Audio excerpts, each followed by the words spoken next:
ఒకవేళ Pawan కళ్యాణే TDP అధినేతగా నిలబడగలిగితే accept చేస్తారంటారా ప్రజలు కానీ కార్యకర్తలు? ప్రజలు అంటే రెండు సెక్షన్ అండి. వైఎస్ఆర్సీపీ ఓటర్స్ అంటున్నారా, టీడీపీ ఓటర్స్ అంటున్నారా, జనసేన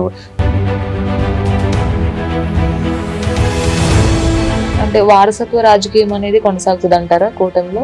సార్, ఇది ప్రపంచం మనకు ఏర్పడ్డప్పటి నుంచి ఒక రాజు తర్వాత ఇంకొక వచ్చినట్టు ఒక అంటే బాలకృష్ణ ఆల్రెడీ రాజకీయాల్లో ఉన్నారు, కాకపోతే రాజకీయాల్లోకి ఇప్పుడు వరకు అడుగు పెట్టని ఎన్టీఆర్ కి అంత పర్సంటేజ్ రావడం అనేది ఎంతవరకు కరెక్ట్ అంటారు?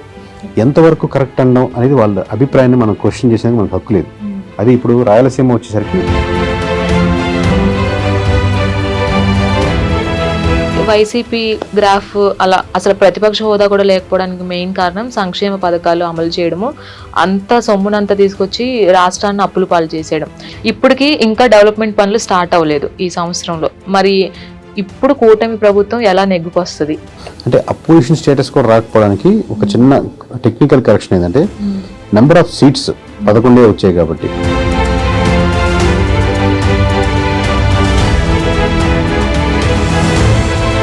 కూటమి నుంచి బయటకు వచ్చేస్తే జనసేన పరిస్థితి నిజంగా ఆ స్ట్రైక్ రేట్ కాదు కదా, మళ్ళీ ఫస్ట్ లో ఏదైతే పోటీ చేశారో అలా వస్తుంది అని అంటున్నారు అందరూ. మరి మీరేమంటారు దానికి? సో ప్రభుత్వం మారాలని ఇబ్బంది అవసరం ఎక్కువ మంది ప్రజలు కన్వర్ట్ అయ్యారు, కన్విన్స్ అయ్యారు కాబట్టి 60% చెప్తున్నాను దాని గురించి.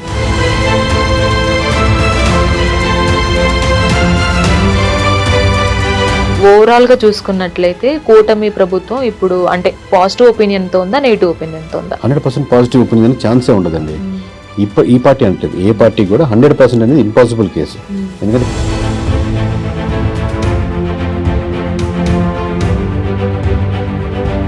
Hi hello, welcome to Politicos.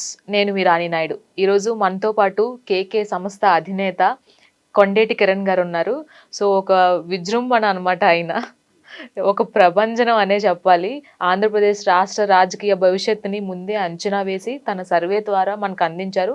మరి సంవత్సరం అయింది కూటమి ప్రభుత్వం ఏర్పడి. మరి కూటమి ప్రభుత్వ పాలన ఎలా ఉంది? ప్రతిపక్ష హోదాను కూడా పొందలేని వైసీపీ పరిస్థితి ఏంటి? 100% స్ట్రైక్ రేట్తో ఉన్న జనసేన పార్టీ పరిస్థితి ఏంటి? ఇవన్నీ కూడా అడిగి తెలుసుకుందాం. అందులోకి పారావీల్ అనే యాప్ని అయితే మన ముందుకు తీసుకొచ్చారు. అందరు జాతకాలని కళ్ళకు కట్టినట్టుగా అందులో అవైలబిలిటీగా తీసుకొచ్చేసారు. మరి వీటన్నిటి మీద అడిగి తెలుసుకుందాము. అసలు ఏంటి కేకే సర్వీస్ మరి ఒక స్టెప్ని తీసుకుంది, మరి ఈ స్టెప్ ద్వారా ఏం అందిస్తుంది మనకి, ఏం చెప్పబోతుంది, ఇవన్నీ కూడా అడిగి తెలుసుకుందాం. హాయ్ కేకే గారు. సో ఎప్పుడు ఏదో ఒక కాన్సెప్ట్తో వస్తారు. సో ఎలక్షన్స్ ముందైతే ఒక బాంబుని అయితే పేల్చేశారు, వైసీపీ పతనం ఖాయం అని చెప్పారు. అలాగే జరిగింది. ఇప్పుడు సంవత్సరం అయింది కూటమి ప్రభుత్వం ఏర్పడి. మరి కూటమి పరిస్థితి ఏంటంటారు? మీ పతనం అంటే నెంబర్ చెప్పేసరికి మీకు అలా ఎక్కువ మంది తీసుకున్నారు. బట్ ఇప్పుడు మీరు చెప్పినట్టు ఈ పారావీల్ ఏంటంటే ఈ స్పేస్ ఉంది. ఇక్కడ ఏంటంటే మీరు చాలా దగ్గర చెప్తున్నాను, మీరు ఏదైనా మనకు అవైలబిలిటీ అంటే టక్కన ఆన్లైన్లో మనం బుక్ చేసుకుంటున్నాం. అది మీకు కావాలంటే మాకు మీకు హెయిర్ డ్రెస్సెస్ కావచ్చు, మీరు వాడే వస్తువులు కావచ్చు, ఫుడ్ కావచ్చు, కార్ కావచ్చు, ఆన్లైన్లోనే హోటల్స్ కానీ బుక్స్ అన్నీ చేసుకుంటున్నాం, ఫ్లైట్ టికెట్స్ కానీ. బట్ నేను ఒక యాజ్ అన్ ఎమ్మెల్యే కావచ్చు, లేదా ఒక ఆస్పిరెంట్ కావచ్చు, ఓడిపోయిన అతను కావచ్చు, గెలిచిన అతను కావచ్చు, మళ్ళీ ఎమ్మెల్యే కంటెస్ట్ చేద్దాం అనుకుంటున్నాను. ఒక నియోజకవర్గంలో పరిస్థితులు ఏంటి, అక్కడ నేను ఎమ్మెల్యేగా ఉన్నప్పుడు నా మీద ఏమనుకుంటున్నారు, అసలు ఎమ్మెల్యే ఆస్పిరేషన్స్ ఏంటి, లేదా ప్రజల ఆస్పిరేషన్స్కి ఎమ్మెల్యే అనుకున్న దానికి తీర్చడానికి గ్యాప్ ఉందా, గెలుస్తున్నారా, ఏ క్యాస్ట్లు ఏ కమ్యూనిటీ ఎలా టర్న్ అవుతున్నాయి, ఏ బూత్లో ఎంతమంది కమ్యూనిటీస్ ఉన్నారు, ఎలా ఉంది, ఈ ఎంటైర్ డేటా నేను చేసుకోవాలంటే రెడీ టు అవైలబిలిటీ లేదు. సరే, ఇంత హ్యూజ్, మీరు ఆల్రెడీ ఇందాక మనం డిస్కస్ చేసుకున్నాం ఆఫ్ ది కెమెరా, ఎంతమంది పని చేస్తున్నారు మీరు చూస్తున్నారు, ఆఫీస్ అంతా మీరుతో మాట్లాడారు. సో ఇంతమంది వర్క్ చేసి పుల్ చేయాలి అంటే ఫస్ట్ ఆర్డర్తో బేస్డ్ ఇప్పుడు దాకా ప్రపంచం వర్క్ అవుతుంది. అంటే ఎవరైనా మీకు ఆర్డర్ ఇస్తే మీరు చేసేవాళ్ళు అన్నమాట, డేటా పుల్ చేసుకునేవాళ్ళు, వాళ్ళకి కావాల్సింది ఇచ్చేవాళ్ళు. బట్ ఇది కాకుండా రెడీగా కావాలంటే ఎలా అని చెప్పి ఈ పారావీల్ అనే కాన్సెప్ట్ ముందుకు తీసుకొచ్చాం. దీని సింపుల్ టార్గెట్ టు సెంటెన్స్లో చెప్పాలంటే 4000 నియోజకవర్గాలు ఉంటాయి మొత్తం ఇండియాలో. 4000 నియోజకవర్గాలు డేటా మనం స్టడీ చేద్దాం. అవసరం కొనుక్కుంటాడో లేదు, మనం నియోజకవర్గం సెంట్రిక్గా కంప్లీట్ స్టడీ చేద్దాం. మీరు క్యాబ్ ఎలా బుక్ చేసుకుంటున్నారో, బిర్యానీ ఎలా ఆన్లైన్ ఆర్డర్ ఇస్తున్నారో, నాకు నా నియోజకవర్గం పట్ల ఏమనుకుంటున్నారో తెలియాలంటే అది ఏంటంటే దానికి ఒకే ఒక డెస్టినేషన్ paravil.com అనే వెబ్సైట్కి వెళ్తే ఉంటుంది. దాంట్లో యాప్ కూడా ఇన్స్టాల్ చేస్తున్నాం. సో paravil.com అనే వెబ్సైట్కి వెళ్తే ఉంటుందని. సో మన 4000 ఒకసారి చేయలేం కదా. ఇప్పుడు మనకి ఏపీ చేయాలంటేనే మీరు చెప్పాం కదా, 800 మంది ఫీల్డ్ వర్క్ చేస్తున్నారు, 50 నుంచి 52 వర్క్ చేయగలిగి ఇంత ఉంటుంది, 2-3 నెలలు డేటా వర్క్ చేస్తున్నాం. సో ఒకేసారి 4000 నియోజకవర్గాలంటే 4000 × 800 అంటే చాలా పెద్ద స్కేల్ అయిపోతుంది. సో స్టెప్ బై స్టెప్గా చేద్దాం. 2-3 years టైం ప్లాన్ పెట్టుకున్నాం అనమాట. 2-3 yearsలో we have to penetrate entire India. And ఇది ఫస్ట్ టైం, ఇప్పుడు ఈ మోడల్ ఇంకోటి లేదు ఇండియాలో. సో కాబట్టి చాలా ఆర్గనైజ్డ్గా చేసుకుందాం. దీనికి ఒక బ్రాండ్ కావాలి, మనకు బ్రాండ్ ఉంది ఆల్రెడీ. దీనికి న్యూట్రల్గా ఉండాలి, నేను ఎప్పుడు న్యూట్రల్గా మెయింటైన్ చేస్తున్నా ఉండాలి. సో దీన్ని చేయాల స్కేలు స్కోప్ ఉండాలి, చేయగలుగుతాం అని ముందు తీసుకొస్తున్నాం. దాన్ని ఏపీతో స్టార్ట్ చేస్తున్నాం. ఏపీతో స్టార్ట్ చేశారు మీరు అనుకున్నట్లుగానే 4,000 నియోజకవర్గాలు. టైం టేకన్ ప్రాసెస్ కూడా ఉంటుంది. ఈ లోపల ఎలక్షన్స్ అనేవి మళ్ళీ టైం దగ్గర పడిపోతుంది. ఈ లోపల గ్రాఫ్స్ కూడా చేంజ్ అవుతూ ఉంటాయి. అంటే ఇప్పుడు మీకు ఈరోజు రిపోర్ట్ చేసాం. ఇప్పుడు paraville.comలో నిన్న, అంటే ఈరోజు మనం 13వ తారీఖు సాయంత్రం 4:30కి మాట్లాడుకుంటున్నాం. ఈరోజు ఇంటర్వ్యూ జరిగే టైంకి. నిన్న 12వ తారీఖు ఈవినింగ్ 8 o'clockకి 2 పార్లమెంట్ రిలీజ్ చేసాం. ఏంటి, కడప, అనంతపురం. ఇప్పుడు రాయలసీమ మొత్తం రిలీజ్ చేస్తున్నాం. ఇప్పుడు డేటా దానికి కావాలంటే మన గురించి మాట్లాడుకున్నాం ఓవరాల్గా ఎలా ఉంది అంటే అన్ని నియోజకవర్గాలు రిలీజ్ చేస్తున్నాం.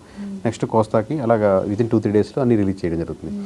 దీంట్లో కంటిన్యూటీ ఉంటుంది. అంటే మీరు అమెజాన్ చూశారు, ఒక మంత్ తీసుకున్నారు, సబ్స్క్రిప్షన్ తీసుకుంటే 1 year మీదే కదా. అంటే అలాగే దీంట్లో సబ్స్క్రిప్షన్ మోడల్ ఏంటంటే ఆ డేటా ఒక 2-3 monthsకే మనకు వస్తుంది. మళ్ళీ నెక్స్ట్ డేటా 3 monthsకో 6 monthsకో మళ్ళీ అప్డేట్ చేస్తాం. ఎవ్రీ 3 monthsకి అప్డేట్ అవుతున్నది. మన వెయిట్ పెరుగుతుంటాం, ఓవరాల్గా ఇలా చేంజెస్, నియోజకవర్గాలకు చేంజెస్ అవుతుంటాయి. కాబట్టి ఎవ్రీ కాకపోతే దీని డేటా తీసుకునే దానికి 2-3 నెలలు పడుతుంది మాకు. సో ఎవ్రీ 3 monthsకి ఆ నియోజకవర్గం అప్డేట్. ఇంతకుముందు ఈ పని చేయట్లేదు, ఇది పట్టించుకోవట్లేదు, మేబీ 3 monthsలో పట్టించుకోవచ్చు, అప్పుడు మారుతుంటుంది. సో మా ప్లాన్ కాన్సెప్ట్ ఏంటంటే 4,000 నియోజకవర్గాలు కంటిన్యూటీగా ఉంటుంది డేటా. ఒకసారి టచ్ చేసి మనం చేసామని కాదు. మేము ఒక రెస్టారెంట్ పెట్టామంటే మీరు ఎవ్రీడే ఆర్డర్ ఇచ్చుకోవచ్చు. ఈ paraville.com అనే వెబ్సైట్లో ఎవ్రీ 2 monthsకి 3 monthsకి అప్డేట్ చేసుకోవచ్చు, సబ్స్క్రిప్షన్ వెళ్ళొచ్చు. అండ్ మీరు చెప్పినట్లుగానే స్విగ్గీ ద్వారా ఫుడ్ ఆర్డర్ చేస్తున్నాము, నియోజకవర్గాల భవిష్యత్తు కూడా తెలిపోతుంది అంటున్నారు. కాకపోతే ఇప్పుడు కూటమి ఏర్పడి సంవత్సరం అయింది. ఇప్పుడు మీరు ఇప్పటి వరకు చేసిన అనాలిసిస్ ప్రకారం చూసుకున్నట్లయితే నిన్న కడప రిలీజ్ చేశారు, ఈరోజు రాయలసీమ రిలీజ్ చేశారు. రాయలసీమలో ముఖ్యంగా మనకి పులివెందుల ఒకటి, కుప్పం ఒకటి, ఈ 2 మెయిన్ ఎజెండా అనమాట అక్కడ. మరి వాటిల్లో కూటమి భవిష్యత్తు ఎలా ఉంది, వైసీపీ భవిష్యత్తు ఎలా ఉంది? అంటే కరెక్ట్ అండి, మంచి క్వశ్చన్ అడిగారు. ఇప్పుడే బెస్ట్, ఎందుకంటే ఈరోజు రాయలసీమ రిలీజ్ చేస్తున్నాం కాబట్టి దాని వరకు హైలైట్స్ వరకు ఏమంటే ఇప్పుడు మీ ముందే ఇచ్చారు, మీకు కూడా కావాలంటే డాక్యుమెంట్ షేర్ చేస్తాను, మీరు చేయొచ్చు. సో కూటమి తరపున ఎవరు లీడ్ చేయాలి అన్న ఫస్ట్ ప్రశ్నకి, అంటే చంద్రబాబు నాయుడు గారు ఆల్రెడీ ఉన్నారు. ఆయన ప్లేస్లో నెక్స్ట్ ఎవరు తీసుకుంటే బాగుంటుందని అందరు ప్రజల్ని, అంటే అది వైఎస్ఆర్సీపీ వాళ్ళు ఓటర్స్ కావచ్చు, టీడీపీ ఓటర్స్ కావచ్చు, జనసేన ఓటర్స్ కావచ్చు, బీజేపీ ఓటర్స్ కావచ్చు, అందరినీ అడిగినప్పుడు హైయెస్ట్ లోకేష్ గారు వచ్చారు. మనం డిస్కస్ చేసుకునేది రాయలసీమ వరకే. రాయలసీమ వరకు 4, అంటే ఉమ్మడి దాంట్లో జిల్లాలో 4 జిల్లాలు, చిత్తూరు, అనంతపురం, కడప, కర్నూలు. ఈ 4 జిల్లాల వరకు చేసుకుంటే నారా లోకేష్ గారికి 44.69 వచ్చింది. పవన్ కళ్యాణ్ గారికి, కొనిదెల పవన్ కళ్యాణ్ గారికి 34.58 వచ్చింది. అంటే కూటమిని ఎవరు లీడ్ చేయాలని. జూనియర్ ఎన్టీఆర్కి 12.26 వచ్చింది, 12.26. దగ్గుబాటి పురంధేశ్వరి గారికి 3.26 వచ్చింది. నారా భువనేశ్వరి గారికి 5.21 వచ్చింది. అంటే ఈ విధంగా ప్రజలు అంటే మనం చాలా అంశాల మీద చేస్తున్నాం కాబట్టి ఇప్పుడు ఆబ్వియస్గా స్వీట్ షాప్కి వెళ్తే ఒక స్వీట్ శాంపుల్ ఇవ్వాలి కాబట్టి, సో మేజర్ నియోజకవర్గాల డీటెయిల్స్ అని నియోజకవర్గ దాంట్లోనే paraville.comలో ఉంటాయి. బట్ హై లెవెల్లో పొందుపరచాలి, అసలు ఏముంటుందని చెప్పాలి కాబట్టి మెయిన్ పాయింట్స్ కాబట్టి మనం చెప్పగలిగిన అంశాలే చెప్తున్నాం. సో ఇది ఈ కాన్సెప్ట్. అంటే సీఎం క్యాండిడేట్ ఎవరైతే ఉన్నారో కూటమి తరపున సిబిఎన్ గారు డిప్యూటీ సీఎం గా చేస్తేనే పవన్ కళ్యాణ్ మీద ఇప్పుడు డిప్యూటీ సీఎం పదవి తీసేయండి, వద్దు మాకు ఆ పదవికి వేరే వాళ్ళు నియమించండి అనే చర్చలు కూడా కూటమి అభ్యర్థుల్లో కావచ్చు, బయట వాళ్ళ అభిమానులు కావచ్చు వస్తున్నాయి. మరి జనసేన ఒకవేళ పవన్ కళ్యాణే టీడీపీ అధినేతగా నిలబడగలిగితే యాక్సెప్ట్ చేస్తారంటారా ప్రజలు కానీ కార్యకర్తలు? ప్రజలు అంటే 2 సెక్షన్ అండి. వైఎస్ఆర్సీపీ ఓటర్స్ అంటున్నారా, టీడీపీ ఓటర్స్ అంటున్నారా, జనసేన. ఇప్పుడు నేను చెప్పిన ఫిగర్స్ ఓవరాల్గా ఏమనుకుంటున్నారండి. దీంట్లో ఇప్పుడు ఆబ్వియస్లీ జనసేన ఓటర్స్కి ఎలా ఉంటుంది, జనసేన అభిమానులకు ఎలా ఉంటుంది, లేకపోతే కార్యకర్తలకు కానీ, జన సైనికులకు కానీ, వీర మహిళలు కానీ, ఈ సెక్షన్ తీసుకున్నాం అనుకోండి. ఆబ్వియస్లీ వీళ్ళలో మెజారిటీ శాతం మా పవన్ కళ్యాణ్ గారే ముఖ్యమంత్రిగా ఉండాలి అని కోరుకుంటారు. అది సబబు కాదు, ఏ పార్టీ కాబట్టి ఆ పార్టీ వాళ్ళే ఉండాలని కోరుకుంటారు. But at the same time CBN గారు కూటమి లీడ్ చేస్తున్నప్పుడు, కూటమి తరపున ముఖ్యమంత్రిగా సిబిఎన్ గారు ఉన్నప్పుడు somehow most of the people are accepted. కాబట్టే ఓట్ బ్యాంకింగ్ షిఫ్ట్ అయింది, టర్న్ అయింది. But when it comes to other person ఎంతవరకు షిఫ్ట్ అవుద్ది, వాళ్ళని ఎలా కన్విన్స్ చేస్తారు, ఏ పాయింట్లో వాళ్ళని ఆ విధంగా టర్న్ అరౌండ్ అవుద్ది. ఆబ్వియస్లీ లోకేష్ గారికి ఇమీడియట్గా పార్టీ పగ్గాలు ఇవ్వాలి అని వాళ్ళ వైపు నుంచి ఉంటాయి. కాకపోతే జనసేన వాళ్ళు సపోర్ట్ లేకుండా ముందుకెళ్ళలేము. దాన్ని ఎలా కన్విన్స్ చేస్తారనేది అదే బిగ్ క్వశ్చన్ మార్క్. అంటే వారసత్వ రాజకీయం అనేది కొనసాగుతుంది అంటారా కూటమిలో? సార్ ఇది ప్రపంచం మనకు ఏర్పడ్డప్పటి నుంచి ఒక రాజు తర్వాత ఇంకొకరు వచ్చినట్టు ఒక మోస్ట్ ఆఫ్ ది కేసెస్లో పైకి డెమోక్రటిక్ అనుకున్నా కానీ మోస్ట్ ఆఫ్ ది పార్టీస్లో వారసత్వం అనేది రెండు రకాలు. తనకే పుట్టిన పిల్లలు తనకే పుట్టిందని ఒకటి, నాకు మీరు ఇప్పటి నుంచి రైట్ హ్యాండ్గా లెఫ్ట్ హ్యాండ్గా సపోర్ట్గా ఉన్నారనుకోండి, నేను మిమ్మల్ని డిసైడ్ చేయడం అనేది కూడా వారసత్వ రాజకీయాలు. మేబీ జెనెటికల్లీ మీరు నా సిస్టర్ కావచ్చు, జెనెటికల్లీ మీరు అక్క కావచ్చు, కాకపోతే నేను మిమ్మల్ని డిసైడ్ చేస్తున్నాను అంటే నేను డిసైడ్ చేస్తాను. కార్యకర్తలంతా కూర్చొని మిమ్మల్ని డిసైడ్ చేయడం వేరు, నేను మిమ్మల్ని డిసైడ్ చేయడం వేరు. సో ఇది పారంపర్యంగా వస్తూనే ఉంటుంది. కార్యకర్తలే కూర్చొని ఓట్ శాతం పెట్టి ఇప్పుడు ఈయన తర్వాత ఎవరు లీడర్ అనుకుంటున్నారు అనే దాంట్లో మనం చాలా ఇంకా ఫార్ అవేలో ఉన్నాం. మన కంట్రీ కానీ స్టేట్స్ కానీ మన సిస్టమ్ కానీ we have to accept that one. Pawan Kalyan, Nara Lokesh అంటే ఆల్మోస్ట్ ఎవరైనా మనం ఆలోచిస్తాము అనుకుంటాము వీళ్ళైతే బాగుండు వీళ్ళైతే బాగుండు అని. అన్ఎక్స్పెక్టెడ్గా జూనియర్ ఎన్టీఆర్కి అంటే అన్ఎక్స్పెక్టెడ్ కదండి. అంటే ఇప్పుడు టీడీపీ తరపున అన్నప్పుడు కొన్ని పేర్లు తీసుకోవాలన్నప్పుడు మామూలుగా ఫస్ట్ అంటే బాలకృష్ణ ఆల్రెడీ రాజకీయాల్లో ఉన్నారు, కాకపోతే రాజకీయాల్లోకి ఇప్పుడు వరకు అడుగు పెట్టని ఎన్టీఆర్కి అంత పర్సంటేజ్ రావడం అనేది ఎంతవరకు కరెక్ట్ అంటారు? మనం ఒక రెస్టారెంట్కి వెళ్ళామండి, 97% 98% అందరూ చికెన్ బిర్యానీ, మటన్ బిర్యానీ లేకపోతే రోటీలోకి కర్రీ ఏదో చెప్తున్నారు. ఒక 4-5 మీలాంటి వాళ్ళు 4 వాళ్ళు పెరుగన్నం తింటానన్నారు. ఎంతవరకు కరెక్ట్ అనడం అనేది వాళ్ళ అభిప్రాయాన్ని మనం క్వశ్చన్ చేసేందుకు మనకు హక్కు లేదు. అది ఇప్పుడు రాయలసీమ వచ్చేసరికి 12.26% కూటమి తరపున ఎవరు లీడ్ చేయాలి సిబిఎన్ గారి తర్వాత అన్నప్పుడు, సిబిఎన్ గారి తర్వాత అన్న ప్రశ్న మీరు గుర్తుపెట్టుకోవాలి. So 12% Rayalaseema belt junior NTR గారు చెప్పారు అనుకోండి, దట్ డజన్ మీన్ దట్ మనం వాళ్ళ అభిప్రాయాలు రెస్పెక్ట్ ఇవ్వాలి. ఆబ్వియస్గా 0.5% 0.3% అంటే వీ కెన్ ఇగ్నోర్.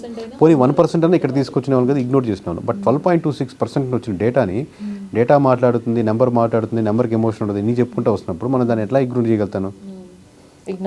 అది ఇగ్నోర్ చేయకూడదు. వాళ్ళ రిప్రజెంటేషన్ మీకు చెప్తున్నాం అంతే ఇక్కడ.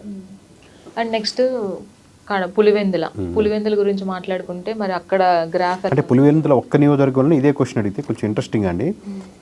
అంటే పులివెందుల్లో ఒక నియోజకవర్గం ఎగ్జాంపుల్ తీసుకుంటే సీఎం క్యాండిడేట్ మనకు చంద్రబాబు నాయుడు గారి తర్వాత ఎవరైతే బాగుంటుంది, కూటమిని ఎవరు లీడ్ చేస్తే బాగుంటుంది, సీఎం క్యాండిడేట్ ఎవరైతే బాగుంటుంది అంటే including YSRCP, including TDP, including Janasena, including BJP అందరు కలిపి చెప్తున్నాను. ఓట్స్ ఎవరికే ఇచ్చు, బట్ కూటమి తరపున అడుగుతున్నాం కాబట్టి మీరు వైఎస్ఆర్సీపీ ఓటర్ అనుకోండి, కూటమి తరపున ఎవరు ఎంచుకునే ఆప్షన్ ఉంటుంది అన్నమాట. సో వాళ్ళు ఎంచుకుంటే అక్కడ పవన్ కళ్యాణ్ గారికి 35.4% వచ్చింది. ఇక్కడ మొత్తం స్టేట్లో లోకేష్ గారు లీడ్ చేస్తుంటే పులివెందుల మటుకు 35.4%, 34.9% నారా లోకేష్ గారు వచ్చారు. ఇంట్రెస్టింగ్లీ ఇక్కడ జూనియర్ ఎన్టీఆర్ గారు 23.8% వచ్చారు. ఓన్లీ ఒక్క నియోజకవర్గం పులివెందుల. మేబీ అక్కడ ఫ్యాన్ బేస్ ఎక్కువ ఉండొచ్చు, ఓట్ బ్యాంకింగ్ ఎక్కువ ఉండొచ్చు, టువార్డ్స్ అనేది ఎక్కువ ఉండొచ్చు, లేదా అక్కడ వైఎస్ఆర్సీపీ ఓటర్స్ ఎక్కువ ఉంటారు కాబట్టి టువార్డ్స్ పవన్ కళ్యాణ్ గారి కంటే టువార్డ్స్ నారా లోకేష్ గారు అంటే maybe where they're more comfortable with the junior NTR కావచ్చు. రకరకాల ఆస్పెక్ట్స్ అన్ని కలుపుకుంటే మటుకు 23.8 వచ్చారు. దగ్గుబాటి పురంధేశ్వరి గారు 1.1 వచ్చారు. నారా భువనేశ్వరి గారు 4.8% వచ్చారు. కడప అంటేనే వైసీపీ అంటేనే కడప అంటారు. మరి అక్కడ కూడా ఎక్కువ పర్సంటేజ్ పవన్ కళ్యాణ్ గారికి కావచ్చు, జూనియర్ ఎన్టీఆర్ గారు కావచ్చు వస్తుందంటే వైసీపీ అనేదానికి ఆస్కారం లేదు. ఎందుకంటే కూటమిని ఎవరు లీడ్ చేస్తారన్న ప్రశ్న, కూటమిని ఎవరు లీడ్ చేస్తారన్న ప్రశ్న కాబట్టి ఇక్కడ జగన్ గారు రారు.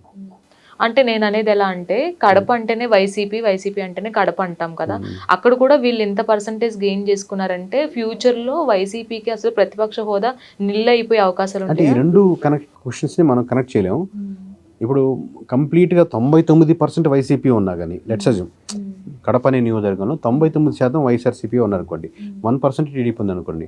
మనం 100 మందిని అడిగాము మీరు వైఎస్ఆర్సీపీ కొట్టేస్తారా టీడీపీ కొట్టేస్తారా అన్న ప్రశ్న వేరే, అది వేరే. ఇప్పుడు మనం డిస్కస్ చేసుకున్న ప్రశ్న ఎవరికి కూటమి తరపున అయితే ఎవరు లీడ్ చేస్తారో బాగున్నప్పుడు ఈ 100 మంది ఏం చెప్పారంటే 35.4% కనుదల పవన్ కళ్యాణ్ గారికి చెప్పారు, నారా లోకేష్ గారికి 34.9 చెప్పారు, జూనియర్ ఎన్టీఆర్ గారికి 23.8% చెప్పారు.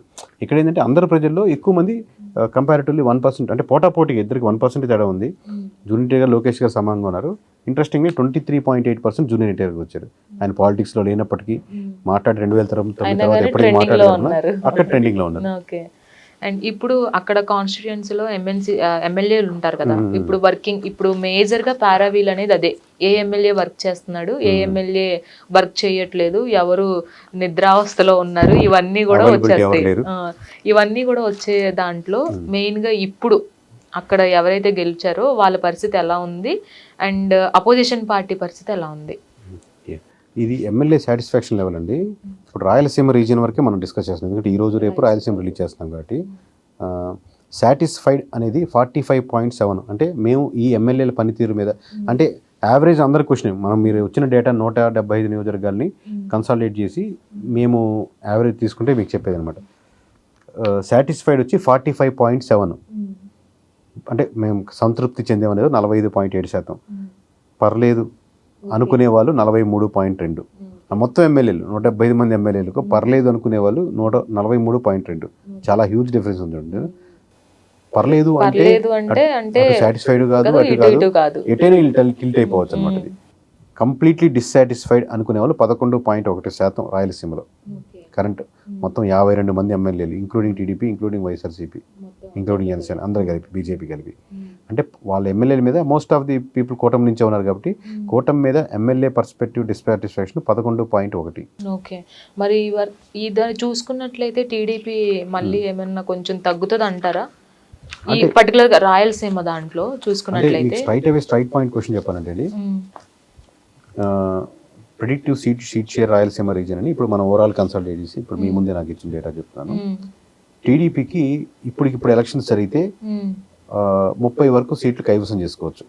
10 సీట్లు వైఎస్ఆర్సీపీ, అంటే అవుట్ ఆఫ్ 40 తీసుకుంటే వైఎస్ఆర్సీపీకి 10 పోతున్నాయి, 30 వచ్చి టీడీపీ పోతున్నాయి. బీజేపీ 3 రిటైన్ చేసుకోవచ్చు. జనసేనకి 1 సీటు, అంటే జేఎస్పీ గెలిచిన సీట్లలో 1 సీట్ టీడీపీకి వెళ్తుంది, 1 సీట్ వైఎస్ఆర్సీపీకి వెళ్తుంది. వైఎస్ఆర్సీపీ టోటల్గా 4 సీట్స్ గ్యాదర్ అవుతుంది టీడీపీకి. వైఎస్ఆర్సీపీ 3 పెట్టుకుంటుంది. మొత్తం 7 సీట్ల వరకు పుంజుకునే దానికి ఆస్కారం ఉంది, టోటల్ అవుట్ ఆఫ్ 52. అంటే ఈ రోజుకి అంటే కన్సల్టేషన్ కొంచెం కన్ఫ్యూజ్గా ఉన్నాడంటే సింపుల్గా మీకు అర్థమయ్యే భాషలో చెప్పాలంటే అవుట్ ఆఫ్ 52 రాయలసీమ జిల్లాల్లో టోటల్గా టీడీపీకి ఈ రోజు ఎలక్షన్ జరిగితే 38 సీట్లు వస్తాయి. 14 సీట్ల వరకు వైఎస్ఆర్సీపీకి లేదానికి ఆస్కారం ఉంది. జనసేన గ్రాఫ్ మాత్రం నిల్లుందంటారు అక్కడ. జనసేనకి 1 సీట్ వస్తుంది కదా, అంటే రిటైన్ ఓవరాల్ గా వస్తుంది మార్చేది. సరే, అంతా బాగానే ఉంది సర్వే ప్రకారం మనం అనుకుంటున్నాము.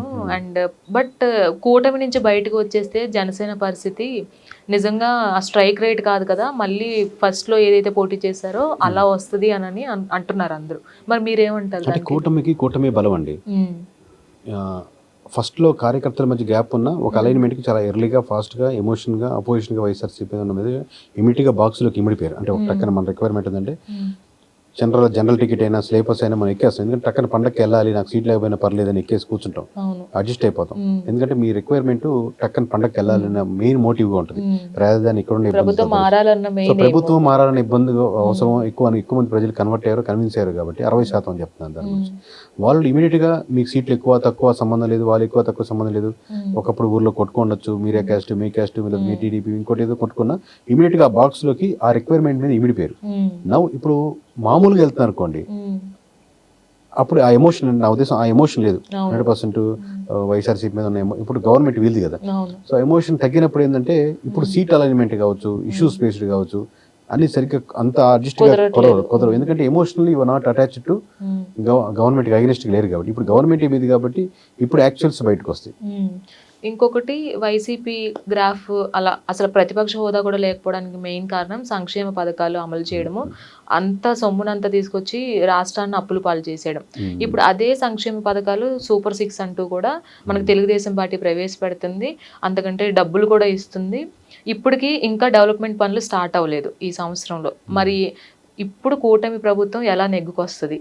అంటే అపోజిషన్ స్టేటస్ కూడా రాకపోవడానికి ఒక చిన్న టెక్నికల్ కరెక్షన్ ఏంటంటే నెంబర్ ఆఫ్ సీట్స్ 11 వచ్చాయి కాబట్టి టెక్నికల్లీ ఇప్పుడు తీసుకోవాలంటే జనసేనకి ఎందుకంటే 21 సీట్లో ఉన్నారు కాబట్టి కావాల్సిన నెంబర్ ఉంది కాబట్టి అది వస్తుంది.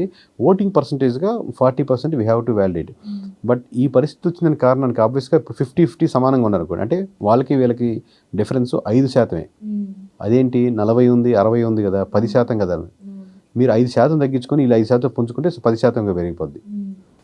మరి దీనికి ఇప్పుడు నేను అనేది మీరు టెక్నికల్గా చెప్పారు 11 కాబట్టి 21 కాబట్టి నిజంగానే లేదని. బట్ దానికి ఒక కారణం అనేది ఉంది కదా, ప్రజల అభిప్రాయం అనేది ఉంటుంది. మీరు దగ్గరగా సర్వే చేసినప్పుడు ప్రజలు అసలు ఏమనుకుంటున్నారు అనేది మీరు వాళ్ళ అభిప్రాయాలు తెలుసుకుంటారు. అనుకుంటున్నప్పుడు మేజర్గా వాళ్ళు ఫేస్ చేస్తున్న ఇష్యూస్ ఏంటి, ఇప్పుడు ఈ సంవత్సరం మీరు సర్వే చేసిన తర్వాత ఆ ఇష్యూస్ ఏమన్నా తగ్గాయా లేదంటే అవే ఇష్యూస్ అలా వెళ్తూ ఉన్నాయా? అంటే ఇక్కడ ఇద్దరి మధ్య విషయం 10% డిఫరెన్స్ ఉన్నప్పటికీ కూడా ఓటింగ్ ప్యాటర్న్లో ఒక ఆ 10% ఫుల్ఫిల్ చేసుకున్నారు అనుకోండి, 50-50కి వెళ్తారు. ఇందా చెప్పినట్టు చిన్న టెక్నికల్ కరెక్షన్ ఏం చెప్పిన దాంట్లో మిస్టేక్ ఏంటంటే 5% కదా 10% డిఫరెన్స్. బట్ ఫుల్ఫిల్ చేసుకోవాలి అంటే మీరు అపోజిషన్ లీడర్గా మీరు ఎదగాలి. అపోజిషన్ లీడర్గా ఎదగాలంటే మీరు కంపల్సరీ ఇప్పుడు 66% people including TDP including YSRCP మీరు అపోజిషన్ లీడర్గా నిలబడండి, మీరు అసెంబ్లీకి వెళ్ళండి అంటున్నారు. నాట్ టెక్నికల్ ఆస్పెక్ట్, మీకు అపోజిషన్ స్టేటస్ ఇచ్చారు లేదు కదా, పీపుల్ రిప్రజెంట్ చేస్తున్నారు అనుకోండి, మీకు స్టేటస్ అవసరం లేదు. మీరు మాట్లాడితే 5 నిమిషాలు 10 నిమిషాలు పీపుల్ విల్ లిజన్, అలాగే వీళ్ళు will listen and also address discussion అవుతుంది, డిబేట్ అవుతుంది. మనం ఒక పాయింట్ మీద ఇప్పుడు డిస్కస్ చేస్తున్నాం, డిబేట్ చేస్తున్నాం. నేను ఒక్కడనే మాట్లాడుకుంటాను అనుకోండి కెమెరా వైపు తిరిగి, అది నాది ఇంటర్వ్యూ అవ్వదు, డిబేట్ అవ్వదు, డిస్కషన్, నా ఉపోద్ఘాతం అవుతుంది. సో ఎనీ బిల్ పాస్ చేసేటప్పుడు దాన్ని కండెమ్ చేసేవాడు అది ఏ పార్టీ నుంచి లేనప్పుడు ఏంటంటే డిబేట్ డిస్కషన్ ఉండదు. ఇంట్రెస్టింగ్గా ఉంటుందా లేదని మ్యాటర్ కాదు, ప్రజలు చూస్తారా, ప్రతిపక్షం అనేది ప్రజా సమస్యని అక్కడ దాకా అడ్రస్ చేయాలి కదా, ఈ సమస్య నాకుందని చెప్పేది. సో ఆల్రెడీ వీళ్ళంతా కూటమిలో ఉన్నారు కాబట్టి మెయిన్ అది డిస్కషన్ డిబేట్ ఉండదు అనమాట. మీరు బెటర్గా జరగాలంటే అది ఉండాలని కోరుకుంటారు ఎక్కువ మంది, ఇంక్లూడింగ్ టీడీపీ వైఎస్ఆర్సీపీ. పోనీ స్ట్రక్చర్గా జరగాలంటే ఆల్రెడీ మీకు కోర్టులే ఉంది, వీళ్ళు మాట్లాడతారు వీళ్ళు మాట్లాడతారు. అదే ఆస్పెక్ట్ అదే ఇమేజ్ లో చేస్తే జగన్ 2.0 అవుతుంది. You have to rebuild the image. ఇప్పుడు మీరు ఇంటర్వ్యూ చేయాలంటే మీరు కాలేజీలో ఉన్నప్పుడు ఉన్నట్టుగా ఇప్పుడు మీకు ఎంతో మార్పులు వచ్చుంటాయి కదా, మీరు ఇంటర్వ్యూ ముందు ఎన్నో మార్పులు చేసుకుంటారు. ఇప్పుడు మీ ఫ్రెండ్స్ చూసి చాలా మారేవు, చాలా బాగా మాట్లాడుతున్నావు, ఇంతకుముందు అని ఎన్నో వస్తాయి. సో ఒక లీడర్ కూడా అంతే, తను మార్చుకోవాలి, స్టైల్ మార్చుకోవాలి, మాట్లాడే విధానం మార్చుకోవాలి, కోటరీ మార్చుకోవాలి, తీసుకునే పాయింట్స్ మార్చుకోవాలి, అజెండా మార్చుకోవాలి, స్ట్రక్చర్ మార్చుకోవాలి. ఇంతకుముందు ఉన్నటువంటి అదే క్యాండిడేట్స్ కాకుండా ఎవరైనా మీద వ్యతిరేకంగా స్టడీ చేయాలి, రీబిల్డ్ చేసుకోవాలి, రివైవ్ చేసుకుంటే కానీ ముందుకు అప్పుడు జగన్ 2.0 అవుద్ది. అప్పుడే దాన్ని జగన్ 2.0 అనగలం. కొంతమంది అభిప్రాయం ఏంటంటే ఈ సంవత్సరం పాలనలో చేసింది ఏమీ లేకపోగా కక్ష సాధింపు చర్యలు ఎక్కువ చేస్తున్నారు, అరెస్టులు ఎక్కువ చేస్తున్నారు, దాని బేస్డ్గానే ఎక్కువగా వైసీపీ వాళ్ళని టార్గెట్ చేస్తున్నారు అనేది కొంతమంది ఒపీనియన్. దానికి మీరేమంటారు? ఇప్పుడు రెడ్ బుక్ గ్రీన్ బుక్ దాని గురించి వస్తాను, నేను అదే చెప్తాను చాలా సెంటర్లో. రెడ్ బుక్ లాంటి కంటే కూడా గ్రీన్ బుక్ ఎక్కువ ప్రజలు ఆకర్షితులు అవుతారు. ఎలక్షన్స్ టైంలో రెడ్ బుక్ ఉపయోగపడుతుంది. ఫైటింగ్ జరుగుతున్నట్టు ఎన్విరాన్మెంట్ ఉంది అనుకోండి, సినిమా అంతా ఫైటింగ్ ఉంది అనుకోండి, మనం చూడం కదా. సో పీపుల్ మైండ్ సెట్ కూడా ఎలక్షన్స్ టైప్ అప్పుడు ఏదైనా టాపిక్ ఉన్న రప్చర్ ఉన్న కొట్లాడుతున్నా చూడడానికి interest, people divide to vote. నేను ఇటేస్తాను ఇది కరెక్ట్, ఇటేస్తాను ఇటు అవుతుంది ఆ టైంలో correct. But when comes to power వచ్చాక ఇంకా అది కుదరదు. ఎందుకంటే ఎలక్షన్ టైంలో కూడా ఊర్లో బాబా మనది కూడా పార్టీల పరంగా తిట్టుకొని కొట్టుకొని మాట్లాడుకొని డిఫరెన్స్ చూస్తారు. అయిపోయాక మళ్ళీ బాగా మళ్ళీ మనంతా ఒక ఊరే, మనంతా ఒకే గుడికి వెళ్తాం, లేదా ఒకే టెంపుల్కి వెళ్తాం, లేదా ఒకే చర్చ్కి వెళ్తాం, మస్జిద్కి వెళ్ళినా పార్టీనో లేకపోతే గ్యాదరింగ్ నార్మల్ అయిపోతుంది. So when it comes to issues, అరెస్టులు చేయొచ్చా చేయకూడదు అనేది అండర్లైన్ గా ఉండాలి, కానీ దాని చాప మీద నీరు ఎక్కకూడదు. మీరు ఎన్ని ఉద్యోగాలు ఇచ్చారు, ఏ మండలాల్లో ఎంత డెవలప్మెంట్ జరిగింది, ఏ విలేజ్ లో ఒక బుక్స్ రిలీజ్ చేయండి, ఒక ఫైల్ రిలీజ్ చేయండి, ఒక గ్రీన్ బుక్ రిలీజ్ చేయండి స్టేట్ వైజ్ గా. ప్రజలు దాని గురించి డిస్కస్ చేసుకుంటే, లాస్ట్ టైం వైఎస్ఆర్సీపీ కేసును కూడా అనవసరంగా చేశాను బయట, ఈసారి టీడీపీకి వెళ్ళి ఆలోచిస్తారు. మీరు అట్లా ఆలోచించుకుంటే చేసినట్టు మీరు చేయాలి.